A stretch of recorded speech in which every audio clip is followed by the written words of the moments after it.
തെരഞ്ഞെടുപ്പ് ഫലം വന്നു, പുതിയ സർക്കാർ അധികാരത്തിലും കയറി. ഇപ്പോഴും LDFിൻ്റെ തോൽവിക്ക് പ്രധാന കാരണം പിണറായി വിജയനും MV ഗോവിന്ദനുമാണെന്നുള്ള രീതിയിലുള്ള വിമർശനങ്ങളും പാർട്ടിക്കുള്ളിൽ തന്നെ, പുറത്തുനിന്ന് ആരുമല്ല, പാർട്ടിക്കുള്ളിൽ തന്നെ ശക്തമായിട്ടുണ്ട്. പാർട്ടി പ്രവർത്തകർ തന്നെ ഇപ്പോഴും ആ ആരോപണത്തിൽ തന്നെ ഉറച്ചു നിൽക്കുന്നുണ്ട്.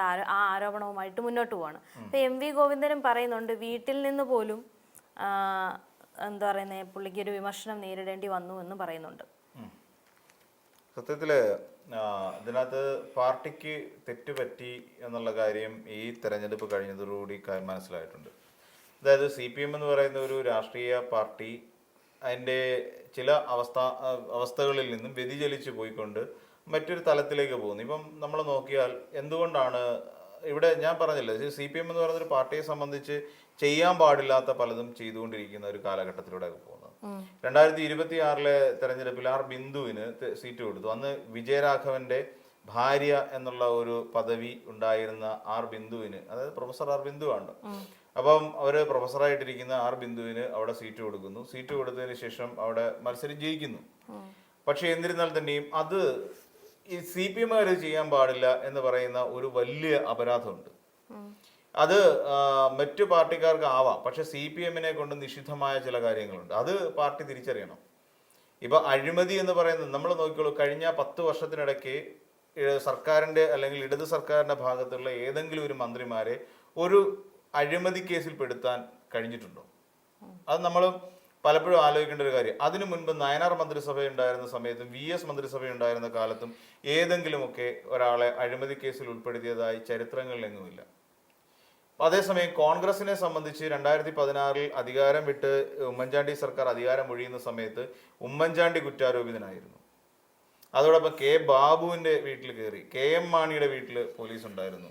അപ്പം ബാർക്കോഴയായിട്ട് ബന്ധപ്പെട്ടുകൊണ്ടും സോളാർ അഴിമതി കാരണവും നിരവധി കോൺഗ്രസ് പ്രവർത്തകർ പോലും കുറ്റക്കാരായി മാറുന്ന സാഹചര്യം പറയുന്ന കോൺഗ്രസ് എന്ന് പറയുന്ന പാർട്ടിക്കുള്ളിൽ ഉണ്ടായിരുന്നു. എന്നാൽ അതേസമയം പിന്നീട് ഒരു ഘട്ടത്തിലും ഇടതു സർക്കാരിന്റെ ഭാഗത്തു നിന്ന് അങ്ങനെ ഏതെങ്കിലും ഒരു മന്ത്രിക്കെതിരായി ഒരു അഴിമതി ആരോപണം ഉന്നയിക്കാൻ കഴിഞ്ഞിട്ടില്ല. സോ ജനങ്ങൾ കോൺഗ്രസിനോട് പറയുന്ന ഒരു കാര്യമുണ്ട്, നിങ്ങൾക്ക് അഴിമതി കാണിക്കാം, നിങ്ങൾക്ക് അഴിമതി കാണിക്കാൻ കഴിയും. ഇടതുപക്ഷത്തെ സംബന്ധിച്ചിടത്തോളം അല്ലെങ്കിൽ CPM കമ്മ്യൂണിസ്റ്റ് പാർട്ടിയെ സംബന്ധിച്ചിടത്തോളം കമ്മ്യൂണിസ്റ്റ് പാർട്ടിക്ക് വ്യക്തമായ ഒരു പ്രത്യയശാസ്ത്രമുണ്ട്. അതിൽ നിന്ന് വ്യതിചലിച്ച് പോകാൻ പാടില്ല. ഇത് നമ്മൾ നോക്കിക്കോളൂ, ഇപ്പം ഇന്ന് ഭക്ഷ്യ സിവിൽ സപ്ലൈസ് മന്ത്രിയായിട്ട് ചുമതലയേറ്റിരിക്കുന്ന അല്ലെങ്കിൽ ആ വകുപ്പ് കിട്ടിയിരിക്കുന്ന അനൂപ് ജേക്കബ്.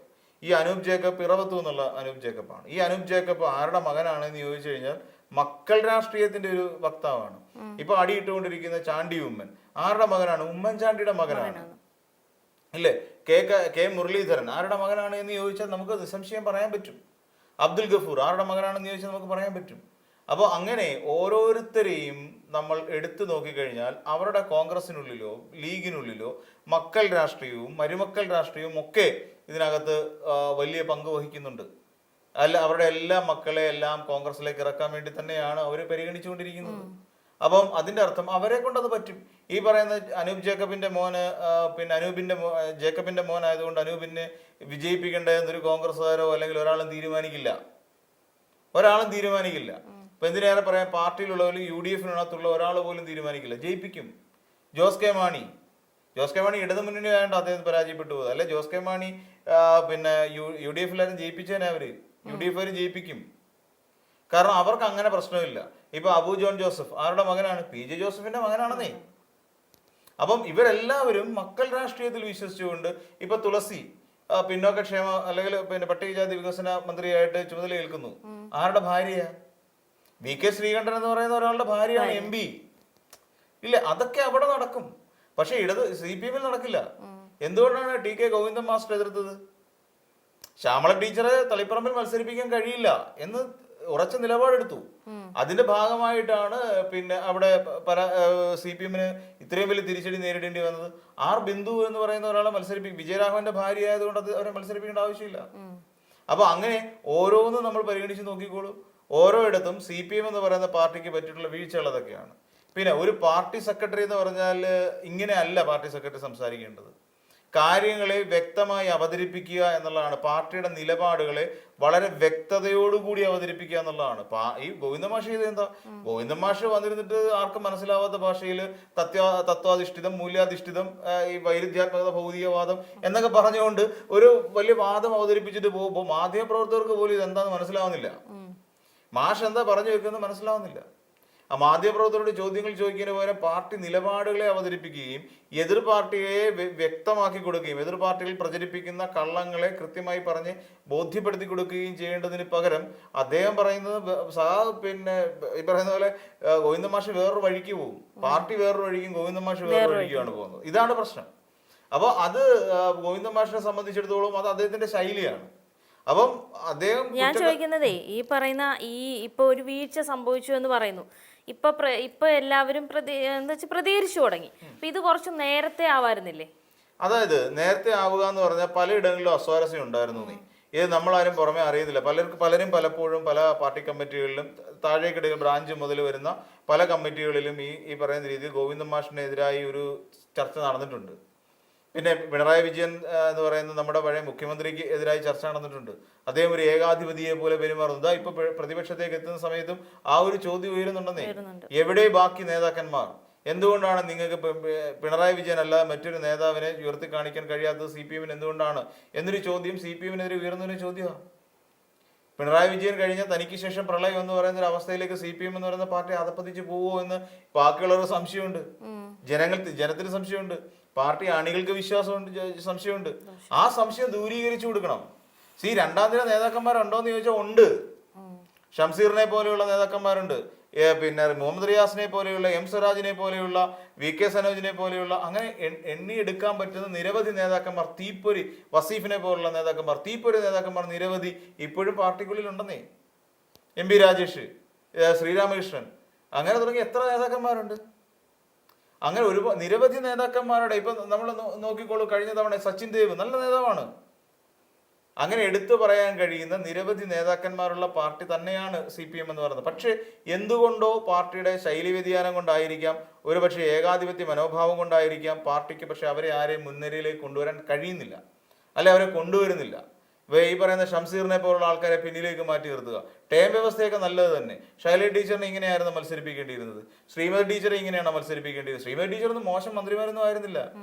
ഒരു സമയത്ത് ആരോഗ്യവകുപ്പിനെ മികച്ച രീതിയിൽ മുന്നോട്ട് കൊണ്ടുപോയൊരു മന്ത്രിയാണ് ശ്രീമതി ടീച്ചർ.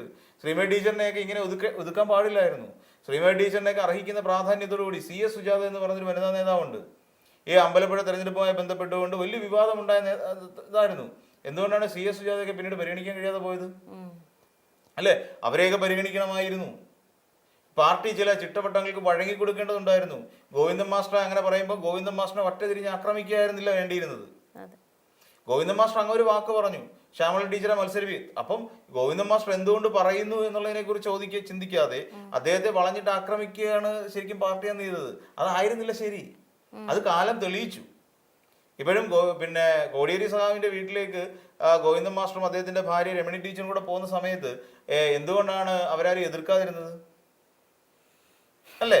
അപ്പം പിന്നെ വിനോദിനി ബാലകൃഷ്ണൻ ഒക്കെ അവിടെ നിൽക്കുന്ന സമയത്ത് പോലും അവരവിടെ ചെല്ലുന്നു. അതുകൊണ്ട് കോടിയേരി ബാലകൃഷ്ണന്റെ മക്കൾ ബിനീഷ് കോടിയേരി ആരും എതിർക്കാൻ ചെന്നുകൊണ്ടാ? അവർക്ക് അടിസ്ഥാനപരമായി അതൊക്കെ പാർട്ടി ഗ്രാമങ്ങളാണെന്നേ.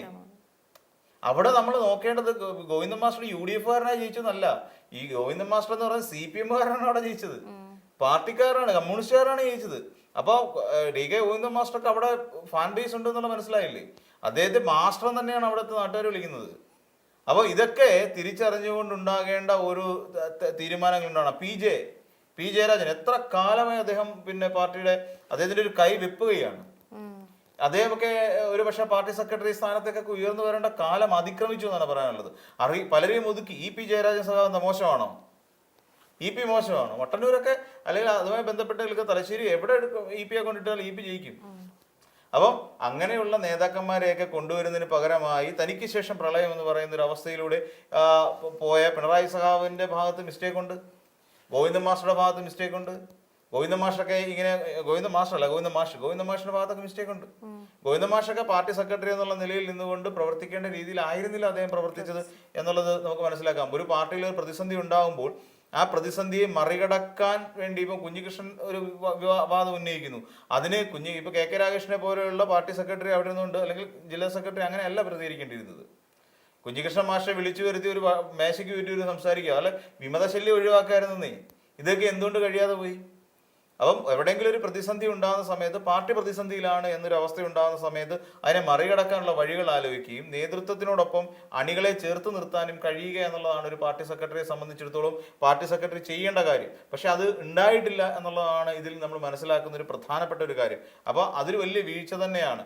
ഇവ ഈ വരുന്ന എം സ്വരാജിനെ പോലെയുള്ള, ഷംസീറിനെ പോലെയുള്ള, MP രാജേഷിനെ പോലെയുള്ള, VK സനോജിനെ, വസീഫിനെ പോലെയുള്ള അങ്ങനെ നിരവധി എടുത്തു പറയത്തക്ക നേതാക്കന്മാർ ഇപ്പം ഇനിയിപ്പം ഒരുപക്ഷെ ഇടതുപക്ഷത്തിന് നല്ല കാലത്തിലേക്കാണ് പോകുന്നത്. കാര്യം ഒന്ന് എന്ന് വെച്ച് കഴിഞ്ഞാൽ DYFI എന്ന് പറയുന്ന ഒരു സംഘടന തന്നെ പലയിടങ്ങളിലും പ്രവർത്തനരഹിതമാണ് എന്ന് കാണേണ്ടി വരും. അപ്പോൾ ഒരു കാലത്ത് പ്രവർത്തന നിരതമായിരുന്നു. അപ്പോൾ എവിടെ നോക്കിയാലും DYFI എന്നൊരു പേരുണ്ട്, SFI എന്നൊരു പേര് കേൾക്കാം, വിദ്യാർത്ഥി സമരങ്ങളുണ്ട്. അപ്പം കുട്ടികൾക്കും അല്ലെങ്കിൽ ഒരു പറയുന്ന യുവാക്കൾക്കുമൊക്കെ ആകൃഷ്ടരായി പ്രവർത്തിക്കാൻ കഴിയുന്ന, സമരമുഖത്തേക്ക് നിരവധി ആൾക്കാരെ എത്തിക്കാൻ കഴിയുന്ന, ഏതൊരു പ്രതിഷേധത്തിനും ഒരു പാർട്ടി അല്ലെങ്കിൽ സ്വന്തം സർക്കാർ പോലും തെറ്റ് ചെയ്യുമ്പോൾ അതിനെതിരെ കൊടിപിടിക്കുന്ന, സമരം ചെയ്യുന്ന ഒരു യുവജന പ്രസ്ഥാനം ഉണ്ടെങ്കിൽ അതിന്റെ പേര് DYFI എന്നാണ്. ഇടതുപക്ഷ സർക്കാർ ചെയ്യുന്ന കൊള്ളരുതായ്മയ്ക്ക് അതിന് കൂട്ടുനിന്ന് കൊടുക്കുന്ന ഒരു പാരമ്പര്യം DYFI എന്ന് പറയുന്ന സംഘടനയ്ക്കില്ല. അത് ഇടതുപക്ഷം ചെയ്താലും ശരി, ഇനി ഏത് കൊലകൊമ്പൻ ചെയ്തിരുന്നാലും തെറ്റ് ചൂണ്ടിക്കാണിക്കുന്ന ഒരു പാർട്ടി തന്നെയായിരുന്നു DYFI. പക്ഷെ അതിനകത്ത് മൂല്യച്യുതി ഉണ്ടായി എന്നുള്ളത് നമുക്ക് സമ്മതിക്കാൻ പറ്റില്ല. DYFI എന്ന് പറയുന്ന സംഘടന പലയിടത്തും അസ്ഥിരപ്പെട്ട് കിടക്കുന്ന അവസ്ഥ, അതൊക്കെ മാറേണ്ടതുണ്ടെന്നേ. യുവാക്കളെ കൂടുതൽ കൊണ്ടുവരണം, കുട്ടികളെ കൂടുതൽ ആകർഷിക്കാൻ കഴിയണം. വിദ്യാർത്ഥി രാഷ്ട്രീയത്തിന്റെ ഏറ്റവും വലിയ പ്രാധാന്യം അവിടെയാണ്. ഇപ്പം അരാഷ്ട്രീയവാദികളായ ഒരുപറ്റം ജൻസികൾ പുറത്തേക്ക് ഇറങ്ങിക്കൊണ്ടിരിക്കുന്നു എന്നുള്ളതാണ് ഈ കേരളത്തിലെ ഏറ്റവും വലിയൊരു പ്രതിസന്ധി. ഈ പറയുന്ന വോട്ട് നാളെ മറിഞ്ഞത് BJPയിലേക്ക് പോകാൻ സാധിക്കും. ഇപ്പൊ എൻ്റെ ഒരു കോൺസെപ്റ്റ് അനുസരിച്ച് ഇത്തവണ കോൺഗ്രസ് ഇങ്ങനെ ഒരു വിജയം നേടിയത് ഒരുപക്ഷെ നല്ലതിനാണ്. കാരണം അല്ലെങ്കിൽ ഈ നിലയിൽ മുന്നോട്ട് പോയാൽ കോൺഗ്രസ് എന്ന് പറയുന്ന ഒരു രാഷ്ട്രീയ പാർട്ടി, എനിക്കിപ്പോഴും പറയാനുള്ള കാര്യമുണ്ട്, ഏറ്റവും കേരളത്തിൽ കോൺഗ്രസും കമ്മ്യൂണിസ്റ്റും അല്ലെങ്കിൽ ഐക്യജനാധിപത്യ മുന്നണിയും LDFും തന്നെ ആയിരിക്കണം കേരളത്തിൽ ഉണ്ടാകേണ്ടത്. മറിച്ച് ഒരു അവസരം ഉണ്ടായി കഴിഞ്ഞാൽ കേരളം ഉത്തരേന്ത്യൻ സമാനമായ ഒരു അവസ്ഥയിലേക്ക് പോകും. അങ്ങനെ ഉണ്ടാകാതിരിക്കണമെങ്കിൽ ഇവിടെ കോൺഗ്രസ് എന്ന് പറയുന്ന ഒരു രാഷ്ട്രീയ പാർട്ടി ശക്തമായി തന്നെ നിലനിൽക്കണം. അപ്പോൾ രണ്ടും പരസ്പരം പൂരകങ്ങളാണ്.